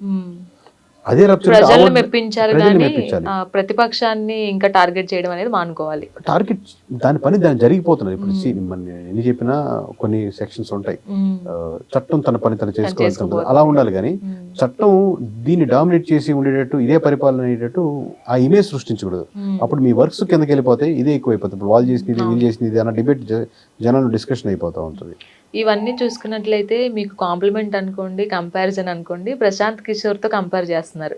ఎవరైనా మీకు అలా చెప్పారా? అంటే రాజకీయాలకి ఎవరైనా సలహాలు కావాలన్నా సలహాదారుడుగా ప్రశాంత్ కిషోర్ ని మనం అనుకుంటాము. అలాగా మీరు అలా డైరెక్ట్ గా ఇవ్వకపోయినా కానీ ఇండైరెక్ట్ గా సంకేతాలు ఇస్తున్నట్టు అనిపిస్తుంది. దానికి మీరేమంటారు? మేబీ 100% అండి. మీరన్నా సార్కి ప్రశాంత్ కిషోర్ గారికి మాకు ఉన్న తేడా ఏంటంటే, వాళ్ళ ఫీల్డ్ వీరే కదా, చాలా ఫీల్డ్స్ ఉన్నాయి దీంట్లో. డేటాని రెడీ టు అవైలబిలిటీగా స్టెప్ లోన్గా పెట్టి ఉన్న సంస్థ ఏది లేదు ఇప్పుడు ఇండియాలో. ఓకే, అంటే ఇప్పుడు దాకా మీతో అలైన్ అయితే మీతో పార్టీ వర్క్ చేసి మీరు గెలిచేదని ట్రై చేస్తాం, అట్లాంటివి ఉన్నాయి. లేదా మీరు అడిగిన డేటాను ప్రొవైడ్ చేస్తాం. అలా కాకుండా స్టెప్ అవే చేసి అసలు సంబంధం లేదు, యాస్పిరెంట్ అయినా కావచ్చు, అపోజిషన్ అయినా కావచ్చు, టీడీపీ అయినా కావచ్చు, ఎవరైనా కావచ్చు, వాళ్ళకి కావాల్సిన డేటాను పొందుపరిచేటట్టు ఇలా చెప్పినట్టు స్టార్టింగ్ 4,000 నియోజకవర్గాలు, 4,000 into 6 మంది అనుకున్నాం, 24,000 మంది కంటెస్టింగ్ ఇంట్రెస్టింగ్ క్యాండిడేట్, 24 మందికి 20 మందికి ఏం డేటా కావాలి, కరెంట్ సిట్టింగ్ ఎమ్మెల్యే గురించి ఏమనుకుంటున్నారు, ఈ డేటాని ప్రొవైడ్ చేసే సంస్థ ఇండియాలో we're only one and only సంస్థ యాజ్ ఆఫ్ నౌ. దీంట్లో ఆంధ్రప్రదేశ్లో స్టార్ట్ చేసాం. నిన్న 12వ తారీఖు కడప, అనంతపురం రిలీజ్ చేసాం. ఈ రోజు మనం మాట్లాడుకుంది 13వ తారీఖు సాయంత్రం కూర్చొని మాట్లాడుతున్నాం. ఇప్పుడు మొత్తం రాయలసీమ ఇంకొక ఈ రోజు నైట్ కుదిరితే లేదా రేపు మార్నింగ్ అన్న రిలీజ్ చేస్తాం. సో ఈ కాన్సెప్ట్ ఇంకొకరు లేరు. So as of now we're uncomparable with the other aspects in this section. Okay, ఇప్పుడు మేబీ మోడ్లో ఉన్నప్పుడు అన్ని ఒకేలాగా అనిపిస్తాయి, కారు ఒకటి బైక్ ఒకటి రోడ్ల మీద లేక అనిపిస్తాయి. ఈ జోన్ వేరే అనమాట, మేము పెద్ద చిన్నది కాదు, ఈ మోడ్లో ఇంకెవరు లేరు. అసలు కేకేకి ఈ సర్వేస్ స్టార్ట్ చేయడం కావచ్చు, ఈ యాప్ స్టార్ట్ చేయడం కావచ్చు, అసలు బేజం ఎక్కడ పడింది? అంటే ఎందుకని అసలు సర్వేనే చేయాలి, ప్రజలకి ఇలాంటి ఇన్ఫర్మేషన్ అందించాలి అనే బేజం మీ దగ్గర నుంచి అసలు ఎందుకు స్టార్ట్ అయింది? అంటే నాకు ఊహ చిన్నప్పటి నుంచి ఏదైనా చేంజెస్ ఉంటే బాగుంటుంది, పాజిటివ్ ఉంటుంది, అందరూ పెరిగినట్టు నేను పెరుగుంటాను. బట్ నాకు సంబంధం లేకుండా నా పాటికి నేను ఒక 7-8 years సాఫ్ట్వేర్ ఇంజనీర్గా, మీ హస్బెండ్ ఎలా సాఫ్ట్వేర్ ఇంజనీర్ అది మేము కూడా అలాగే చేసుకుంటూ ఉండేవాళ్ళం. అదే సాఫ్ట్వేర్ కులం అనమాట మాదంతా. సో ఆ కులం వాళ్ళని ప్రేమిస్తూ ఆ కులంతోనే ఉంటూ పొద్దున సాయంత్రం ఎప్పుడెప్పుడు వీకెండ్ వస్తుంది ఎదురు చూస్తూ, హైటెక్ సిటీ ట్రాఫిక్ బాగా చికాక్గా ఉన్న పక్కాగా ఉన్న దాన్ని తిట్టుకుంటూ, సో ఇదే ప్రాసెస్లో ఉండేవాళ్ళం. వైఫ్ అండ్ హస్బెండ్ ఇద్దరు సాఫ్ట్వేర్ ఇంజనీర్ ఉండేవాళ్ళం. బట్ ఓవర్ ది పీరియడ్ ఏంటంటే మేబీ నా లైన్ ఇది కాదేమో, లైన్ ఇది కాదో ఉంటుంది. ఇది అందరి ప్రతి సాఫ్ట్వేర్ ఇంజనీర్కి ఉంటుంది, ఏదో ఒకటి చేయాలి. చాలా టాలెంట్ ఉన్న వాళ్ళు ఉంటారు, బోర్డ్ లైఫ్ రోజు అయిపోతుంది ఇంకేమో చేద్దామని. బట్ మనకున్న ఈఎంఐస్, మనకున్న ఇష్యూస్, మనకున్న ప్రెజర్స్, మనకు కట్టాల్సిన హోమ్ లోను, పర్సనల్ లోను అయ్యేసరికి అవన్నీ వీకెండ్ ఎంతో కొంత మర్చిపోయి మళ్ళీ సోమవారం వచ్చేసరికి మళ్ళీ మావాలి. వీక్ దాకా ఫ్రస్ట్రేషన్. ఇదే ఫీల్డ్ అందరు, నేను ఒక్కనే కాదు, మేబీ మోస్ట్ ఆఫ్ ది మా సాఫ్ట్వేర్ పొలం అంతా అదే అంటారు. So somewhere somehow I took A decision, ఇది కాదు, వీ హ్యావ్ టు స్టెప్ అవే, ఏదో చేయాలి. మేబీ ఆ లైన్ అయితే కరెక్ట్గా ఉంటుంది, అటు ప్రజలకి అటు లీడర్స్కి మధ్యలో ఉండే లైన్లో నేను అనుసంధానం చేయగలుగుతాను. మేబీ నాలో ఉండే యాక్యురసీ టువర్డ్స్లో ఉండే డిస్ప్రెషన్స్ కానీ కొద్దో గొప్ప బాగా అప్పుడు మాట్లాడేవాడిని. ఇప్పుడు అంటే అప్పుడు ఏంటంటే మా టీమ్స్ సర్కిల్లో చిన్నప్పటి నుంచి ఎస్పీఎల్గా చేశాను, నేను యోగా సెంటర్ రన్ చేశాను. ఇప్పుడు రాష్ట్ర భవిష్యత్తునే చెప్పేస్తాను. లేదు, అలాంటి సెట్ అవుతుందేమో అనుకో మొదలు పెట్టాం. ఆబ్వియస్లీ చాలా ప్రయాణం ఉందండి దీంట్లో, ఎందుకంటే రిజైన్ చేసిన తర్వాత వెంటనే ఎమ్మెల్యేలు అంతా వచ్చారంటే అని చేయలేదు. ఇప్పుడు మీరు ఇప్పుడు ఇంత ఊహించలేదు అనమాట. సో చాలా మంది ఎమ్మెల్యేలు అపాయింట్మెంట్ ఇచ్చేవాళ్ళు కాదు. మీకేం తెలుసు చదువుకునే వాళ్ళకి, మాకు ఎన్నో సంవత్సరాల నుంచి రాజకీయాల్లో ఉన్నాం అనేవాళ్ళు. కాదు సార్, టెక్నికల్గా ఇలా ఉంటుంది కావాలంటే మీకు సర్వేర్స్ యాప్ ఉంటుంది సార్, దాంట్లో ఎక్కడ ఉంటుందో మీకే కనపడుతుంది, దీంట్లో బ్లఫింగ్ ఏ ఉండదు. సో మీ అన్నదమ్ములు తెచ్చి మాకు 40 సంవత్సరాలు చేస్తున్నాం, మీరు మాకు చెప్పొద్దని అపాయింట్మెంట్ ఇస్తే ఆడదాకా మనం అని వెళ్ళిన తర్వాత అక్కడ మనకు కలవకపోవడం కానీ, లేకపోతే ఇంట్లో గోల్డ్ పెట్టేయడం, ఈఎంఐలు ప్రెజర్ రావడం, వాళ్ళ దగ్గర వీళ్ళ దగ్గర ఫ్రెండ్స్ దగ్గర అప్పులు తీసుకోవడం, దాన్ని పుష్ చేసుకుంటూ ఉండడం, రోజులు గడిచిపోతున్నాయి కానీ అది శాలరీస్ ఇస్తూ ఉండాలి. ఎంతో చిన్న టీంతో మొదలు పెట్టింటాం కదా, ఇవ్వలేకపోవడం, ఇవన్నీ దాటుకొని వచ్చాను. సో ఇది ఒక్క రోజుతో వచ్చిన ప్రయాణం కాదు, దీని వెనకాల మేబీ గాడ్స్ బ్లెస్ లేదా గాడ్స్ గ్రేస్ వల్ల ఉండొచ్చు. మేబీ ఈ ప్రయాణం కూడా చాలా లెంతీ ప్రయాణం, కష్టమైన ప్రయాణం. మరి ఈ ప్రయాణం ఎవరైనా ఒకటి ఏదన్నా మనము ఇప్పుడు మీరు చెప్తున్నట్లే సాఫ్ట్వేర్ అంటే టెన్షన్ లైఫ్, పొద్దున్నే వెళ్ళాలి, సాయంత్రం రావాలి, ఈఎంఐస్ కట్టుకోవాలి, ఫ్యామిలీ మేనేజ్ చేసుకోవాలి, ఇవన్నీ ఉండాలి. దానికి తగ్గట్టుగా ఎవరైనా కొంచెం ఫ్రీ లైఫ్కి వెళ్ళాలనుకుంటారు, మనకు నచ్చింది చేయాలనుకుంటారు. మీరు ఇంకా టెన్షన్ తీసుకున్నారు కదా. కరెక్ట్. అంటే నాకు ఇంత చెప్పిన టెన్షన్ లెస్ లైఫ్ అనేది వర్క్ జరిగిపోతూ ఉంటుంది. ఎవరికైతే స్కిల్డ్ ఉంటుందో, మంచి పాటలు రాసే అతను ఉంటాడు, మంచి స్టోరీస్ రాసే ఉంటాడు, మంచి పెయింటర్ ఉంటారు, ఆర్ట్ ఉంటాడు, మంచి బిజినెస్ చేసేవాళ్ళు ఉంటారు, మంచి వీళ్ళకి మటుకు ఆ ప్రెజర్ ఉంటుంది. ఇది సెట్ అయిపోయింది, మనకి ఇది బాగుంది అనే వాళ్ళకి ఆ ప్రెజర్ ఫీల్ అవ్వరు. నాకు వేరే స్కిల్ సెట్లో నేను నిష్ణాతును అవుతాను, నాకు టాలెంట్ ఉంది, బట్ సాఫ్ట్వేర్ ఇంజనీర్ అనేది ఏంటంటే ఆ చట్టంలో ఇరుక్కోపోతే మటుకు బయటికి రావడం. ఎందుకంటే దాన్ని బేస్ చేసుకుని మనం ఈఎంఐ తీసుకుంటాం, దాన్ని బేస్ చేసుకుని పిల్లలు స్కూల్లో ఉంటాయి, దాన్ని బేస్ చేసుకుని మనం ఒక లొకాలిటీలో ఉంటాం, ఒక సర్కిల్లో ఉంటుంది. ఆ సర్కిల్ నీకు ఎందుకు అవసరం, రిస్క్ హాయిగా ఉన్నది చేసుకోవచ్చు కదని సహజంగా మన మిడిల్ క్లాస్ మెంటాలిటీ ఉన్నది చేసుకోవచ్చు కదా. ఇప్పుడు మీ ఆయనకి మిమ్మల్ని ఇచ్చి పెళ్లి చేసింది, ఆయన జాబ్ ఉందని ఇచ్చుంటారు. ఇప్పుడు సహజంగా అజీ టక్కన సాఫ్ట్వేర్ ఇంజనీర్ మానేసి నేను ఏదో చేస్తారంటే మీ సపోర్ట్ రాదు. ఈ ప్రెషర్ మీ వర్కాలు వచ్చినా కానీ మీ ఫ్యామిలీ ఒప్పుకోదు. సో దీని చట్టం నుంచి బయటపడడం చాలా కష్టం అంటున్నాను. కరెక్ట్ ఉంది, బాగుంది. అండ్ అలా కేకే ప్రయాణం స్టార్ట్ అయింది. పారావిల్ అది కొంచెం అటు ఇటు అయినా కానీ ఇబ్బంది అవుతుంది. కరెక్ట్. ఇందాక నేను క్వశ్చన్ కంటిన్యూ చేయలేదు. ప్రెషర్ ఉండదా అంటే 100% దాంతో పోలిస్తే ఇది 100 రెట్లు మోర్ ప్రెషర్. అవును, ప్రెజర్ ఇన్ ద సెన్స్, ఎందుకంటే ఇప్పుడు స్కేల్ పెరిగే కొద్దీ మీరు మోర్ డౌన్ టు ఎర్త్ అవ్వాలి, మోర్ అలైన్ అయి ఉండాలి. ఇప్పుడు నేను ఎక్కడ ఎవరు ఏఎంఎల్ అని బయటకు వెళ్ళి 99% కాలను ఆన్ ది వేలోనో ఎవరైనా ఫోన్ చేసినప్పుడు 2-3 సార్లు అంటే కలుస్తాను. కాల్స్ వస్తుంటాయి. ఆబ్వియస్లీ నా నెంబర్ చాలా తక్కువ మంది ఉంటుంది, జోనల్ హెడ్స్ చూస్తూ ఉంటారు. సో కాల్స్ వస్తుంటాయి, నేను అపాయింట్మెంట్స్ ఉంటే మాట్లాడుతుంటాను. బట్ నేను వ్యక్తిగతంగా ఎవరిని కలవను, పెద్ద మాట్లాడను. ర్యాపో బిల్డ్ చేసుకోవాలి, పార్టీకి వెళ్ళాలి, ఫంక్షన్కి వెళ్ళాలి, మన చుట్టూ ఒక సర్కిల్ ఉండాలి. ఎలాంటిది ఎంత దూరంగా ఉంటే నేనుండే సర్కిల్ అలాంటిది అంత బెస్ట్ అనమాట. ఫీల్ అలాంటిది మామూలుగానే ఇప్పుడు 4 ఇంటర్వ్యూలు చేశాను. 4 ఇంటర్వ్యూలు మీరు వైఎస్ఆర్సీపీకి అగెనిస్టా, టీడీపీకి అగెనిస్టా, జనసేనకి అగెనిస్టా, నార్త్లోకి వెళ్తే అదే ఉంటుంది. బట్ ఎంత మనం ఐడియల్గా ఉంటే ఈ ఫీల్డ్లో అంత బెస్ట్ అనమాట. నాకేం ఇప్పుడు పిఆర్ అవసరం లేదు కొత్తగా, ఆల్రెడీ ఇంకా ఉన్నది build అయిపోయింది ఉంది కాబట్టి కాబట్టి. అసలు ఉందని కాదు, మామూలు వ్యక్తిగతం కూడా అది. నాకంటే ఒక క్లోజ్ సర్కిల్ ఉంది, వాళ్ళతో పట్టుకుంటాను. ఫ్రెండ్స్ అంటే పొలిటికల్ కదా, నా ఫ్రెండ్స్ చిన్నప్పుడు చిన్న వాళ్ళు. దాంట్లో 2-3 ఆల్రెడీ నా ఆఫీస్లో నాతో పాటు సపోర్ట్ చేస్తూ ఉంటారు. ఓకే. సో ఆ రిలేషన్ ఉంటుంది అనమాట, మొత్తం అంత ఫ్రెండ్లీగానే ఉంటాను. బయటకు వెళ్తే కానీ ఇక్కడ నా హోమ్లీ ఎన్విరాన్మెంట్ ఉంటుంది అనమాట. ఎవరైనా పిల్లలు అంత హ్యాపీగా అలా సజావుగా ఇక్కడ సాగిపోతుంది. ట్రై చేస్తాను, ఎందుకంటే ఆ ప్రెజర్ ని క్లియర్ చేయాలంటే అవును. నేను అంటిల్ అనేసి నేను మామూలుగా లేకపోతే టూ మచ్ పెరిగిపోతా ఉంటుంది, అవును. కంటిన్యూస్ Hectic అయిపోతుంది. హెక్టిక్ థాట్ ప్రాసెస్ ఉంటుంది. సో మాక్సిమం ఆఫీసులో విషయాలు ఇంటికి, ఇంట్లో విషయాలు ఆఫీస్కి లేకుండా ట్రై చేస్తూ ఉంటాను. కానీ చాలా గ్రేట్ జాబ్ అసలు. మీరు ఎంత హై టెన్షన్ ని బ్యాలెన్స్ చేసుకుంటూ వస్తున్నారంటే అసలు కేకే ఎయిమ్ ఏంటి, అసలు ఎందుకు ఇది స్టార్ట్ చేశారు మీరు? ఓకే, ఒక రిలీఫ్ కోసమో కొన్ని కొత్తగా ట్రై చేద్దామనో స్టార్ట్ చేశారు. అసలు కేకేకి ఒక అంటే ఎయిమ్ అనేది ఉంటే నేను ఇది చేయాలనుకుంటున్నాను, అందుకే ఇది స్టార్ట్ చేయాలి అనేది ప్రతి ఒక్కరికి ఉంటుంది. అసలు మీకు అలా ఏంటి? అంటే ఆబ్వియస్లీ మనం అందరికీ డిగ్రీ తేడా ఉంటుంది, కానీ మనకి ఎక్కడైనా చెత్త చూసినప్పుడు చిన్నప్పుడు, లేకపోతే దారుణంగా ఉన్నప్పుడు, లేదా వేరే కంట్రీస్ మనం వీడియోస్ చూసినా లేదా డైరెక్ట్గా చూసినా మన కంట్రీ డెవలప్ అవ్వాలని అందరికీ ఉంటుంది. దాంట్లో మేబీ నాకు చిన్నప్పటి నుంచి ఆ ఎమోషన్ ఎక్కువ, ఓకే. నిజాయితీగా. అంటే చిన్నప్పుడు ఎక్కడో కథల్లో మనకు ఈ స్వాతంత్రం రావడానికి జరిగిన సంఘటనలన్నీ మనం బుక్స్ చదివాం అనుకోండి, తెలియకుండా మన కళ్ళల్లో ఎప్పటికీ ఆ వదిలిన ప్రాణాలు వాళ్ళు గుర్తుంటుంది అన్నమాట. ఎంత వదిలేరంటే ఈ బాగుండాలనే కదా, ఇది డెవలప్ అవ్వాలనే కదా అని వాళ్ళు ఎప్పుడు తులుస్తూనే ఉంటారు. అంటే మనకు పెద్ద పెద్ద మహాత్మా గాంధీ, సుభాష్ చంద్రబోస్ ఉంటారు, అందరికీ కష్టపడిన వాళ్ళే కదా.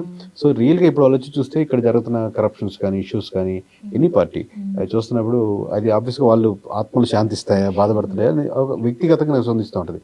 సో అందుకని వీలున్నంత సేపు పాజిటివ్ కోణంలోనే మాట్లాడుతున్నాను, ఇవి చేస్తుంటే వర్కౌట్ అవుతుంటారు. మేబీ థాట్ ప్రాసెస్ లోనే పారావీల్ కూడా మేబీ ఆ డేటా సెంట్రిక్ గా ఉందనుకోండి, ఆ ఫెసిలిటీ ఉంటే, ఆ సర్వీస్ ఉంటే దాన్ని ఫుల్ఫిల్ చేసుకుంటారు. మీరు ఇక్కడ నుంచి మళ్ళీ ఆఫీస్కి వెళ్ళాలంటే మీ దగ్గర క్యాబ్ లేకపోయినా, బైక్ లేకపోయినా, కార్ లేకపోయినా బుక్ చేసుకుంటే క్యాబ్ ఉంది, ఇది సర్వీస్. ఏ కంపెనీ వస్తుంది నైట్ 11 గంటల 12 గంటలకు వచ్చి మేడం, దాంట్లో చిన్న చిన్న ఇష్యూస్ అక్కడక్కడ జరుగుతుండొచ్చు. 99% దే ఆర్ సర్వీస్ ప్రొవైడర్స్. మీరు ఆఫీస్కి వెళ్ళకుండా, వేరే రెస్టారెంట్కి వెళ్ళకుండా ఫుడ్ మీ ఇంటికి వచ్చి ఒక అతను తెచ్చిస్తున్నాడు, ఇట్స్ సర్వీస్. అది డబ్బులు తీసుకుండొచ్చు దాని సర్వీస్కి, 50 రూపాయలు 60 రూపాయలు. సో మనకు కూడా ఖర్చు అయింది అనుకో, 10 రూపాయలు ఎక్స్ట్రా పెట్టి తీసుకుంటున్నాం. నేను పారావీల్ అనేది గెలిచిన ఎమ్మెల్యేకి తను తెలుసుకోవాలి, బాగా మరుదున తమ్ముడు గెలిచడం కాదు, డేటా తెలుస్తుంది కదా. రైట్ హ్యాండ్ లెఫ్ట్ హ్యాండ్ కాకుండా వాళ్ళు చెప్పింది అన్న సూపర్ నా తోపున సంబంధం ఉండదు. తర్వాత మళ్ళీ 4 years తర్వాత ఓడిపోయినప్పుడు తెలుస్తుంది, ఎవరు కనపడరు. సో ఆ డేటా ఉంటుంది కదా. సో దీన్ని కంటిన్యూ చేస్తే మేబీ అఫోర్డబుల్ ప్రైస్ లో తీసుకురావచ్చేమో. Affordable price in the sense maybe KK thoughts అన్ని ఒక corruption less society, good society కోసమే అంటారా? అందరికీ అదే ఉంటుందండి, నాకే కాదు అందరికీ అదే ఉంటుంది. కొంతమంది కుదరదు, కొంతమంది కుదురుతుంది. కరప్షన్ కావాలని ఎవరు కోరుకోరు. అవకాశం ఉంటే, ఇప్పుడు ఏదైనా మీరు గవర్నమెంట్ స్ట్రక్చర్ ఉంది, మరి వాళ్ళు కావాలనే కోరుకుంటున్నారు, ఇస్తున్నారంటే వాళ్ళకి తెలియకుండా స్టార్ట్ చేసినప్పుడు జాబ్ లో మొదలు పెట్టినా కానీ ఆల్రెడీ ఒక స్ట్రక్చర్ లో ఉంటారు. మీరు తీసుకోకూడదని జాబ్ చేసినా ఆల్రెడీ మీరు వెళ్ళేసరికి ఒక సిస్టమ్ ఉంటుంది. మన ఆఫీస్కి 100 రూపాయలు వస్తుంది, మీకు 20 రూపాయలు వస్తుంది. ఆ 20 రూపాయలు 20 లక్షలు అనుకోండి, అలా ట్రావెల్ అవుతూ అనుకున్నా ఫస్ట్ నాకు అంత వద్దండి అలా ఉంటుంది. దాని నుంచి కూడా స్టెప్ అవి తీసి చాలా నిజాయితీ పనులు చాలా మంది ఉన్నారు, శాతం తక్కువ. అవును, చాలా తక్కువ మంది ఉంటారు అలాగా. ఇప్పుడు మరి సచివాలయం వ్యవస్థ నుంచి మళ్ళీ పంచాయతీ వ్యవస్థకి తీసుకొచ్చారు పవన్ కళ్యాణ్ గారు, మరి అది ఎంతవరకు వర్కౌట్ అవుతుంది అంటారు? సచివాలయం కాన్సెప్ట్ ఆల్రెడీ ఉంది, పంచాయతీ రాజ్ కూడా వన్ ఆఫ్ దీని కింద సెక్షన్ కింద వస్తుంది. బట్ సచివాలయం కాన్సెప్ట్ ఆల్రెడీ ఉంది. కంపారిటివ్లీ ఎవరు ఎక్కువ సపోర్ట్ చేస్తున్నారు అంటే, సచివాలయం కాన్సెప్ట్ ఇచ్చిన జగన్ గారికి అయితే సచివాలయం పర్స్పెక్టివ్ లో సపోర్ట్ చేశారు. Most of the people YSRCP నుంచి కానీ టీడీపీ కానీ 60% వరకు సచివాలయం బాగుంది, పాత పంచాయతీరాజు లేకపోతే ఈ సిస్టంలో ఉందా అని టెక్నికల్ గా చిన్న 3 లైన్ డిఫరెన్స్ ఉంది. కాబట్టి పంచాయతీరాజ్ కాన్సెప్ట్ అయితే బాగుంది అని ఎక్కువ మంది, ఎందుకంటే ఊర్లోనే కదా గ్రామ సచివాలయం అనగానే అది అడ్వాంటేజ్ ఏంటంటే ఊర్లోనే ఉంటుంది. కాబట్టి ఒకప్పుడు మండల ఆఫీస్కి వెళ్ళాలనుకోండి, మీకు పోవాలన్నా రావాలన్నా అక్కడ వెయిట్ చేయాలన్నా మీకు 1 డే ఎగిరిపోద్ది. ఓ రైతుకో పనివాడికో లేకపోతే అక్కడ వెయిటింగ్ కి ఇక్కడ హుందాగా ఉండే అతను మండల ఆఫీస్కి వెళ్తే మామూలు అతను అవుతాడు. ఎందుకంటే ఏ మండలి ఏ ఊరు చేయడం తెలియదు. అంటే స్థానం హుందాగా నలుగురితో వచ్చే కానీ ఆ రెస్పెక్ట్, ఆ వెయిటింగ్ పీరియడ్ లేకుండా ఉండడం జరగదు. ఊర్లో అంటే పలాని అతనికి వచ్చిన రెస్పెక్ట్ ఉంటుంది, లేకపోతే ఆ వాల్యూ యాడ్ అవుద్ది, తొందరగా పని అవుద్ది. ఎన్ని ఫ్యాక్టరీ మీద లోకల్ గా వచ్చిన సిస్టమ్ ని సపోర్ట్ చేస్తారు. అక్కడ డాక్టర్ కావచ్చు, చిన్న పోలీస్ కావచ్చు, అక్కడ పంచాయతీ సెక్రటరీలో పనిచేసే వాళ్ళు కావచ్చు, రెస్పాన్సిబుల్ గా ఉంటారు, గవర్నమెంట్ ఎంప్లాయీస్ కాబట్టి దగ్గరగా ఉంటుంది. సో వీటన్నిటి మీద దానికి మద్దతు ఎక్కువ పలికారు. ఇప్పుడు ఏపీ అంటేనే టీడీపీ, జనసేన, వైసీపీ ఇప్పుడు కొంచెం బీజేపీ పేరు కూడా వినిపిస్తుంది. కాంగ్రెస్ అనేది పూర్తిగా మటమాయం అయిపోయింది. మరి షర్మిల కాంగ్రెస్ నమ్ముకునే పార్టీలో ఉంది. జగన్ వల్ల షర్మిలకి నష్టమా, షర్మిల వల్ల జగన్కి నష్టమా అంటే మీరు ఏం చెప్తారు? ఆబ్వియస్గా ఒక పాకెట్లోంచి ఉన్న 2 పార్టీలు వచ్చాయి అనుకోండి, సపోజ్ నేను పేర్లు చెప్పలేను కానీ ఇప్పుడు తెలంగాణలో కావచ్చు, ఇంకొకరు కావచ్చు, దాంట్లో ఉన్న పాకెట్లోంచి ఒకరు బయటకు వచ్చి పార్టీ పెడితే ఆబ్వియస్గా కొంత పర్సంటేజ్ ఓట్ బ్యాంకింగ్ వెళ్తుంది. ఎనీవేర్, నాట్ ఓన్లీ ఇక్కడ కావచ్చు, అక్కడ కావచ్చు. సో ఆబ్వియస్గా ఆ 1% 2% obviously they belongs to YSRCP. So ఏది పెద్దదైతే తక్కువ తీసుకెళ్లేవాడిది కూడా ఇప్పుడు మీకు నష్టం చేయాలని తీసుకోరు కదా, నేను ఎదగాలని తీసుకుంటాను. బట్ మన క్వశ్చన్లో బయటకు వచ్చి చూస్తే మటుకు ఆ ఓట్ బ్యాంకింగ్ వైఎస్ఆర్సీపీ ఎక్కువ అవుతుంది. దట్స్ షర్మిల గారి ఎక్కువ ఉండి వైఎస్ఆర్సీపీ తక్కువ ఉంది అనుకో, అప్పుడు షర్మిల గారి నష్టం అవుద్ది. పలానా ఆయన పార్టీ పెట్టడం వల్ల నాకు నష్టపలికారంటే ఆయన గెలుద్దామని పెట్టారు, మేబీ కొంత పర్సెంటేజ్కి ఆగిపోయచ్చు. ఆయన పెట్టకపోతే నేనే మొత్తం గెలిచిన అది లాజిక్ అనేది ఇనిషియల్గా తన పర్స్పెక్టివ్, ఎవరైతే పార్టీ పెట్టారో కొత్తగా పెట్టారో లేడీ కానీ ఏజెంట్ కానీ వాళ్ళ పర్స్పెక్టివ్ అది వర్కౌట్ అవుతుంది. ఇప్పుడు తెలంగాణలో కూడా అది వర్కౌట్ అవుతుంటారా? ఇండైరెక్ట్ గా చూసుకున్నట్లు అది నేను కమిట్ చేయాలి. ఇప్పుడు నవంబర్లో చేస్తున్న తెలంగాణది కంప్లీట్ గా నెంబర్స్ తో డేటాతో మాట్లాడతారు. ఓకే, అంటే చెప్పట్లేదు డైరెక్ట్ గా. జూన్ 12 తర్వాత అవి అయిపోయిన తర్వాత అనుకున్నాం ఈ రిలీజ్లు అన్ని అయిపోయాక బీహార్ తెలంగాణ ఒకేసారి లాంచ్ చేస్తున్నాం. మీరు అడగాలనుకున్న ప్రశ్న అది ఏ పార్టీకైనా ఎంత ఉంది, ఎలా ఉంటుంది, అక్కడ నియోజకవర్గాలు చెప్పాను కదా 4000 నియోజకవర్గాలు అండ్ దాంట్లో తెలంగాణ కూడా ప్రైమరీ కాబట్టి యాజ్ ఎర్లీ యాజ్ పాసిబుల్ రేపు నవంబర్కి 2 years కంప్లీట్ అవుతుంది. ఒక ప్రైమ్ డే కావాలి కదా రిలీజ్ కి, అంటే సంక్రాంతికి వస్తున్నాం అనే సినిమా సంక్రాంతికి వస్తేనే బాగుంటుంది. సో ఇప్పుడు 1 year దాన్ని తీసుకున్నాం, ప్రైమ్ డేట్ గా ఉంటుంది. బీహార్ ఎలక్షన్స్ తీసుకుంటాం, తమిళనాడు ఎలక్షన్స్ తీసుకుంటాం, తెలంగాణ నవంబర్ తీసుకుంటున్నాం, వెస్ట్ బెంగాల్ ఎలక్షన్స్ తీసుకున్నాం. అలా ఏదో ప్రైమ్ డేలో we can penetrate. Valentine's day రోజే బొకెల్స్ బాగా సేల్ అవుతాయి. అలాగే ఒక ఏదో ఒక డే ఫిక్స్ చేస్తాం. జూన్ 4th రిలీజ్ చేయాలి అంటే లాంచ్ చేయాలి కాన్సెప్ట్, జూన్ 12th మనం రిలీజ్ చేయాలి అనేది నేను 2-3 బ్యాక్స్ డిసైడ్ అయ్యాం. నిన్న అంటే నియోజకవర్గాల వారీగాను పార్లమెంట్ వారికి రిలీజ్ చేసుకుంటూ నిన్న కడప అనంతపురం రిలీజ్ చేసాం జూన్ 12th. ఈ రోజు సాయంత్రం కానీ ఇది రాయలసీమ వరకు రిలీజ్ చేస్తున్నాం. నెక్స్ట్ 1 or 2 days గ్యాప్ ఇచ్చుకొని అంటే స్ట్రాటజికల్ గా అలా మూవ్మెంట్ చేసుకుంటాం. కంప్లీట్ డేటా వచ్చిన తర్వాత ఒకసారి డేటా వచ్చేసింది, అనలిస్ట్ చేసిన మేబీ మా దగ్గర ఫీడ్ కూడా రెడీగా ఉంది, దానికి ఎక్కువ టైం పడుతుంది. కానీ రిలీజ్ చేసేది ఒకటేసారి 175 రిలీజ్ చేసాం అనుకోండి, కన్ఫ్యూజ్ అవుద్ది, మనం కూడా అటెన్షన్ డ్రా చేయడం కష్టం అవుద్ది. స్ట్రాటజికల్ గా కొంచెం కొంచెంగా చూపిస్తేనే బాగుంటది. ఓవరాల్ గా ఆల్రెడీ మీ దగ్గర డేటా ఉంది కాబట్టి ఏపీ డేటా మొత్తం ఓవరాల్ గా చూసుకున్నట్లయితే కూటమి ప్రభుత్వం ఇప్పుడు అంటే పాజిటివ్ ఒపీనియన్ తో ఉందా, నెగిటివ్ ఒపీనియన్ తో ఉందా? 100% పాజిటివ్ ఒపీనియన్ ఛాన్సే ఉండదండి. ఇప్పుడు ఈ పార్టీ అంటే ఏ పార్టీ కూడా 100% అనేది ఇంపాసిబుల్ కేసు. ఎందుకంటే ప్రజల ఆస్పిరేషన్స్ అన్ని ఫుల్ఫిల్ చేయడం, మీరు ప్రామిస్ చేసినవి ఫుల్ఫిల్ చేస్తున్నారా? ఎమ్మెల్యే పనితీరు అసలు బాగుందా? ఇలా చెప్పినట్టు దాదాపుగా రాయలసీమలోనే 10 seats కోల్పోతుంది ఇప్పుడు ఎలక్షన్ జరిగితే పొజిషన్లో ఉన్నప్పుడు. సో అది పెంచుకుంటూ ఉండకుండా ఉందని కనీసం కూల్ చేసేదానికి ఉండాలి. ఇంపాసిబుల్ కేసు అనమాట ఇదే సీట్లు మళ్ళీ గెలవడం అనేది. అసలు ఏ వేటి వల్ల వాళ్ళు సీట్లు కోల్పోతున్నారు, ఈ పర్సెంటేజ్ కోల్పోతున్నారు అనేది కూడా మీ యాప్లో ఉంటుందా? మోస్ట్ ఆఫ్ ది ఎమ్మెల్యేస్ యొక్క అవైలబిలిటీ, యాక్సెసిబిలిటీ ఇది మేజర్ ఫ్యాక్టర్స్.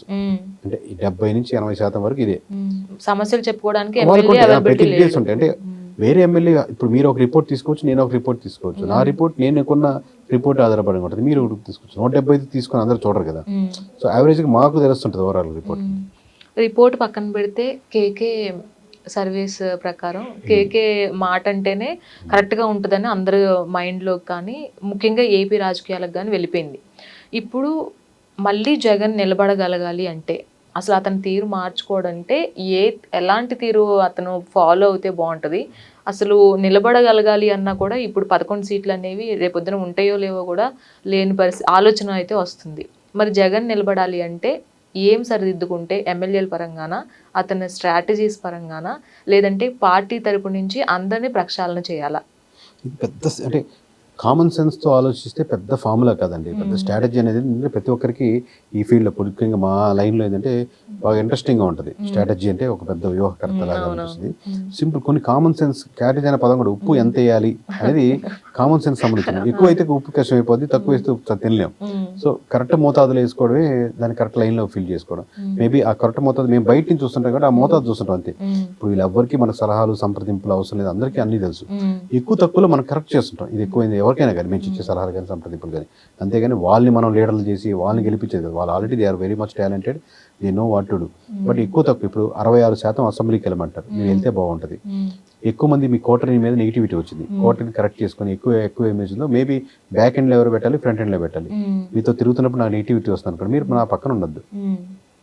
మీరు అట్లా చెప్పి మీరు మంచి రైట్ పర్సన్ అయి ఉండొచ్చు, బట్ పీపుల్ మీద ఇమేజ్ బాగాలేదు. అవును.